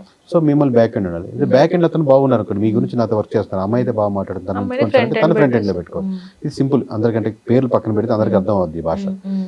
అలాగే 175 మంది ఎమ్మెల్యేలు ఎవరు, వాటి పనితీరులు ఎలా ఉన్నాయి, అపోజిషన్ ఎవరు నిలబెట్టాలనుకుంటున్నారు, వాళ్ళ టైం ఏమండి 2-3 ఇయర్స్, మేబీ 1-2-3 ఇవ్వచ్చు. అయ్యా మీ ముగ్గురు నిలబెడుతున్నాను, మీ ముగ్గురు కంటెస్ట్ చేసుకునేది, అన్నా మీ ఇద్దరు నిలబెడతాను. ఇద్దరులో ఎవరు ప్రజాభిప్రాయం అంటే రేపు పొద్దున ఇద్దరు కలిపి పని చేయాల్సి వస్తుంది. నేను ఈ రోజు నీకు మాట ఇవ్వట్లేదు, ఇద్దరు వర్క్ చేయించుకోండి. వర్క్ నిజంగా ఎవరైతే కనెక్ట్ అవుతారో, ప్రతి దగ్గర అమౌంటే కదండి. మామూలుగా చాలా మంది ఒక మిస్పోహం అంటే అమౌంట్లు ఇచ్చేస్తే ఎమ్మెల్యే సీట్ వచ్చేస్తాయి అనుకుంటారు. ప్రతి పార్టీ హెడ్, అది పవన్ కళ్యాణ్ గారు కావచ్చు, జగన్మోహన్ రెడ్డి కావచ్చు, మేము బయట చూస్తున్నటువంటి వేరే స్టేట్స్ కావచ్చు, వాళ్ళందరూ కోరుకునేది అంటే ఇచ్చిన అభ్యర్థి గెలుచుకునే తత్వం ఉండాలండి. అంతే కదా కోరుకునేది అదే. దాంట్లో మనీ ఫ్యాక్టర్ కూడా థర్డ్ ఫ్యాక్టర్, ఫోర్త్ ఫ్యాక్టర్ ఉంటుంది. మనీ ప్రయారిటీ కాదు, ఫస్ట్ గెలుచుకోగలుగుతాడా, కమ్యూనిటీ పరంగా కావచ్చు, వాక్చాతుర్యం కావచ్చు, ఎన్ని సంవత్సరాల నుంచి వర్క్ చేస్తున్నాడు, హ్యూమన్ ఎమోషన్స్ ఎలా ఉన్నాయి దానికి. మనీ కూడా ఒక ఫ్యాక్టర్, బట్ ప్రజల అభిప్రాయం మనీ అనుకుంటారు మామూలుగా. లీడర్స్ ఎవరు అట్లా మనీ కోసం చూడరు, మనీ తీసుకోరనట్లేదు నేను. మనీ ప్రధానమైన అంశం కాదు. మీరు ₹1 కూడా పెట్టలేరు, బట్ మీరు నిలబడితే గెలుస్తారంటే పార్టీలన్నీ 3 మీ లైన్లు నిలబడి ఉంటాడు మీ దగ్గర. మీరు 40 కోట్లు పెట్టుకోగలుగుతారు అపోజిషన్, మీకు తన అమ్మాయి అపోజిషన్, మీరు 20 కోట్లు పెట్టి 40 కోట్లు అమ్మాయికి సీట్ ఇస్తారు, కానీ మీకు ఎవరు, మేము ఇచ్చిన డేటాతో ఎవరు, వాళ్ళకి సొంతంగా వచ్చినటువంటి అవగాహనతో ఎవరు, అసలు ప్రజలు ఒప్పుకోరు. సో గెలవాలనికే ట్రై చేస్తారు. సో ఇప్పుడు ఈ క్యాండిడేట్స్ ని ముందుగా ఐడెంటిఫై చేయడం, ఎవరెవరు తీసుకోవాలి, బ్యాక్ ఎండ్ ఉండాలి, స్ట్రాటజికల్ గా ఏ స్టెప్స్, కొంచెం టెక్నికాలిటీ, నేను చెప్పలేని అంశాలు అంటే కొంచెం డీటెయిల్ గా తీసుకోవడం. ఇవి చేసుకుంటే జగన్ 2.0 అవుతారు. కానీ ఇవేమి చేయకుండా నెంబర్ పేరు మారిస్తే జగన్ 2.0 అవరు. మోర్ టెక్నికల్ గా ఉండాలి. అండ్ ఆంధ్రప్రదేశ్ ఫైనల్గా ఒకటి, ఆంధ్రప్రదేశ్ రాష్ట్ర రాజకీయాల్లో దాన్ని అంటే కొంచెం స్టెప్ ఫార్వర్డ్ తీసుకెళ్లిన వ్యక్తిలో పవన్ కళ్యాణ్ మెయిన్ అని చెప్తారు. గౌరవనీయులు శ్రీ డిప్యూటీ సీఎం పవన్ కళ్యాణ్ గారు. ఆయన ఇప్పుడు ఒక వ్యక్తిగా, మీరు కేకే ఒక వ్యక్తిగా పవన్ కళ్యాణ్ని అభివర్ణించాలంటే ఏం చెప్తారు? నేను వ్యక్తిగా అభిమానించాను, ఎందుకంటే నేను కనెక్ట్ అవ్వను ఎవరితో, టీడీపీతో కానీ వైసీపీతో కానీ బయట స్టేట్ కానీ. మేము ఆ పొజిషనింగ్ అలాంటిది అనమాట. ఆబ్వియస్లీ కంపారిటివ్లీ వేరే మేము డేటాను మాట్లాడు, మీరు ఎక్కడికి ఏం మాట్లాడినా మళ్ళీ డేటా అక్కడికి వచ్చేస్తుంది. సో కంపారిటివ్లీ వేరే మినిస్టర్స్ తో పోలిస్తే వర్క్స్ ఫాస్ట్ జరుగుతున్నాయని హోమ్ మినిస్టర్ గారి పేజీ అంటారు కదా, ఏమంటారు దాన్ని, సర్కుల్ ఏదైతే ఉందో సిస్టమ్ ఉందో స్ట్రక్చర్ బాగా కరప్షన్ తక్కువ ఉందని, ఇమీడియట్ గా ఫైల్స్ ఎక్కువ మూవ్ చేస్తున్నాయని ఆయన మీద మటుకు పాజిటివ్ మినిస్ట్రీస్ లో. ఓకే. అండ్ ఫైనల్ గా పారావిల్ ఇప్పుడు మొత్తం అందరి జాతకాన్ని బయట పెడుతుంది. నియోజకవర్గం ఎలా ఉంది, నియోజకవర్గ సమస్య అంటే నథింగ్ బట్ అంతే కదా, గెలిచిన వాడేమో ఎలా ఏంటి నేను ఏం తప్పులు చేస్తున్నానని తెలుసుకుంటాడు, గెలవని వాడేమో నేను ఎలా ముందుకెళ్ళాలనేది తెలుసుకుంటాడు. అంతే కదా. Paravill.com అనేది ఈ రోజు ఓపెన్ చేస్తే మీకు రెండు పార్లమెంట్ కనపడుతున్నాయి, కడప, అనంతపురం. ఈ రోజు మనం 13వ తారీఖు మాట్లాడుకుంటాం. 14వ తారీఖు మాట్లాడితే రాయలసీమ కనపడచ్చు, 14వ తారీఖు మొత్తం కోస్తా వర్గం, 15వ తారీఖు 16వ తారీఖు మొత్తం ఆంధ్ర 175 కనపడచ్చు. మీరు కొనుక్కొని వాడుకొని యూజ్ చేసుకుని ముందుకెళ్తారా అనుకుంటారా అనేది, అది లైట్ తీసుకుంటారా, అది ఎవరి ఇష్టం వాళ్ళది. నేను ఇక్కడ డేటా అవైలబిలిటీ ఉంటుంది, మీకు క్యాబ్ బుక్ చేసుకుంటారా, బిర్యానీ అవైలబిలిటీ తింటారా, డేటా అవైలబిలిటీ ఉంటుంది, మార్చుకుంటారా, అంతే మీ ఇష్టం అది. But we're giving our best in India. ఈ రిపోర్ట్ చూసిన ఇప్పుడు ఆల్రెడీ కొన్ని సేల్స్ స్టార్ట్ అయినాయి. సో ఇది కడప పార్లమెంటు, అనంతపురం పార్లమెంట్ తీసుకున్న వాళ్ళతో మ్యాక్సిమం నేను మాట్లాడేదాన్ని ట్రై చేస్తాను, ఎందుకంటే మనకు అవైలబిలిటీ ఉంటుంది కాబట్టి. ఎలా ఉందండి, బాగుందా, ఇంకేమైనా మాడిఫికేషన్ ఉన్నాయా, ఆఫీస్కి భోజనం పెట్టాక అడుగుతాం కదా ఎలా ఉంది. సో దే ఆర్ సేయింగ్ చిన్న కరెక్షన్స్ ఉంటే చెప్తున్నారు. 98-99% ఉండి మన డేటాలో వాళ్ళు ఈ కోణం ఎప్పుడు చూడలేదు సార్, ఈ పర్స్పెక్టివ్ ఎప్పుడు ఆలోచించలేదు, ఈ ఓట్ బ్యాంకింగ్ గురించి ఆలోచించలేదు, ఈ ఇష్యూస్ ఉన్నాయని తెలియలేదు అని ఆ ఫీడ్బ్యాక్ అయితే వస్తుంది. So we gave our best. KK అంటే ది బెస్ట్ అనేది మళ్ళీ ఇంకోసారి ప్రూవ్ చేస్తుంది. కేకే కదా మొత్తం ఇంకా చూస్తారు ఎంతమంది పని చేస్తున్నారు. కేకే అంటే కేకే కింద ఒక సంస్థే కదా, nothing but. Anyway all the best and congratulations. ఇప్పుడు వరకు మీరు ఏదైతే చేశారో ఇలాగే ముందుకెళ్ళండి. లాభపడే వాళ్ళు ఫస్ట్ ప్రజలే ఉంటారు కేకే ద్వారా అనేది మా నమ్మకం. ఆ నమ్మకాన్ని మీరు నిలబెట్టుకోండి. Thank you so much. And చూసారు కదా, కేకే సర్వీస్ అధినేత కేకే ఇప్పుడు వరకు ఎన్ని సర్వేలు నిర్వహించినా ప్రతి సర్వేకి ఒక రాజకీయ నేత ప్రమేయమో లేదంటే ఒక రాజకీయ పార్టీ ప్రమేయం ఉందో ఆ సర్వే ముందుకు వెళ్తున్న రోజులు మనం చూసాము. కానీ కేకే మొట్టమొదటిసారిగా ఎటువంటి బ్యాక్గ్రౌండ్ లేకుండా ఒక చిన్న ఫ్రెండ్ సర్కిల్ నుంచి స్టార్ట్ అయిన సంస్థ ఈరోజు పారావిల్ యాప్ వరకు వచ్చింది. ఆ యాప్లో కూడా ప్రతి ఒక్కరి జాతకం అనేది, జాతకం ఇన్ ద సెన్స్ మీన్స్ రాజకీయ పార్టీలు ఎలా ముందుకు వెళ్తే బాగుంటుంది, వాళ్ళు చేస్తున్న తప్పులు ఏంటి, ఆ తప్పుల్ని ఎలా సరిదిద్దుకుంటే బాగుంటుంది, ఇవన్నీ కూడా అందులో పొందుపరిచారు. మరి పారావీల్ యాప్ని అయితే మన 12th నుంచి మనకి రెడీగా తీసుకొచ్చారు. ప్రతి ఒక్కరూ దీన్ని అవైలబిలిటీగా ఉంది కాబట్టి సో టక్కున మన చిటికలో మన జాతకాలను చూసుకోవచ్చు కాబట్టి మీరు కూడా పారావీల్ యాప్ని చూడండి. సో ఎవరు ఎలా పనిచేస్తున్నారు, ఎలా ఉంటుంది అన్నీ కూడా అందులో ఉన్నాయి. ఇది ఈరోజు కేకేతో చిన్న ఇంటర్వ్యూ. మరి ఇలాంటి మరిన్ని ఇంటర్వ్యూస్తో మళ్ళీ మీ ముందుంటాను. అప్పటి వరకు please subscribe to Politicos. Please subscribe to the channel and download the Politicos app from the links in the description.